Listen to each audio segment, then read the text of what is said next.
இந்த பக்கம் பாத்தீங்கன்னா, நம்ம முதல்வர் வந்து வெளிநாட்டு முதலீடுகள் 15,000 கோடி ரூபாய வந்து தமிழ்நாட்டுக்காக கொண்டு வந்திருக்காருன்னு ஒரு நியூஸ் வருது.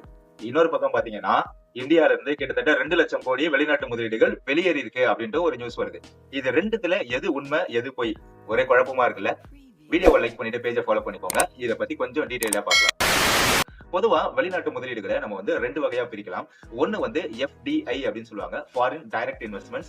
இன்னொன்னு பாத்தீங்கன்னா எஃப்ஐஐ அப்படின்னு சொல்லுவாங்க. Foreign institutional investments. இது 2த்துக்கு என்ன வித்தியாசம் அப்படின்னா, இப்போ ஒரு வெளிநாட்டு நிறுவனம் இந்தியாக்குள்ள ஒரு தொழிற்சாலை தொடங்கி அந்த தொழிற்சாலை மூலமா வந்து அவங்க வந்து ஒரு பிசினஸ் பண்றாங்க அப்படின்னா அதை வந்து நேரடி முதலீடு எஃப்டிஐ அப்படின்ட்டு சொல்லுவாங்க. சோ இதனால என்ன ஒரு நல்லது நடக்கும் அப்படின்னா, இப்போ உதாரணமா ஹுண்டாய் நிறுவனம் வந்து தமிழ்நாட்டுல வந்து ஒரு கம்பெனி ஆரம்பிச்சிருக்காங்க. இதனால நிறைய பேருக்கு வேலை வாய்ப்பு கிடைக்கும். அவங்களுடைய பொருளாதாரம் உயரும். இது வந்து நம்ம நாட்டுக்கு நேரடியா நிறைய பலன்களை வந்து கொடுக்கும். இதுவே எஃப்ஐஐ இன்ஸ்டிடியூஷனல் இன்வெஸ்டர் அப்படிங்கிறவங்க யார் அப்படின்னா, பினான்சியல் மார்க்கெட்ல இன்வெஸ்ட் பண்ணக்கூடியவங்க தான் வந்து இன்ஸ்டிடியூஷனல் இன்வெஸ்டர்ஸ் சொல்லுவாங்க. இவங்க வெளிநாட்டுல இருக்கக்கூடிய ஏதோ ஒரு மியூச்சுவல் ஃபண்ட் நிறுவனமா இருக்கலாம், அப்படின்னா ஒரு ஃபண்ட் மேனேஜ்மெண்ட் கம்பெனியா கூட அவங்க இருக்கலாம்.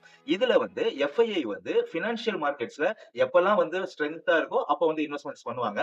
எப்பெல்லாம் மார்க்கெட் வீக்கா இருக்கு அப்படின்னு தோணுதோ அப்ப வந்து அவங்க வெளியே போவாங்க. இது வந்து ஒரு ரெகுலர் ஆக்டிவிட்டி தான். இதனால நம்முடைய இந்தியன் எக்கனாமிக்கு பெரிய அளவுல எந்த ஒரு பாதிப்பும் கிடையாது.